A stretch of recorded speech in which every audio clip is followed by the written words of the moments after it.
Après avoir auditionné certains hauts cadres du secteur éducation et de l'Agence nationale des bourses du Gabon plusieurs mois durant, en vue d'être édifiés sur la gestion des bourses d'études en République gabonaise, les honorables députés commis pour la mission d'information sur la gestion des dites bourses d'études dans notre pays, par décision numéro 005-AN-2020 du 11 décembre 2020 du Bureau de l'Assemblée nationale, livrent leurs travaux. Le Gabon reste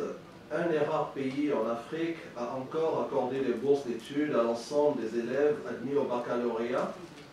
nonobstant des questions liées à l'âge et à la moyenne obtenue au baccalauréat. L'honorable Angélique Ngoma, la présidente de la Commission de la Santé, à la tête de ce groupe de parlementaires, revient sur l'importance d'une telle initiative. Généralement,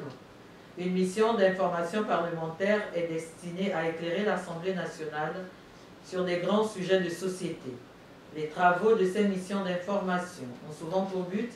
d'accompagner et de susciter par leurs conclusions et recommandations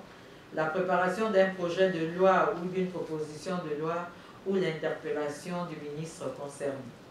En termes de recommandations faites au bureau de la première chambre du Parlement gabonais, on note, entre autres, la nécessité de créer au sein de cette institution un cadre de suivi et d'évaluation de la gestion des bourses par la mise en place d'une sous-commission, le besoin de mieux adapter le processus de gestion des bourses au système LMD et d'harmoniser les textes en vigueur, notamment dans le cadre des délais estimés trop rigides pour ce qui est des dossiers des étudiants.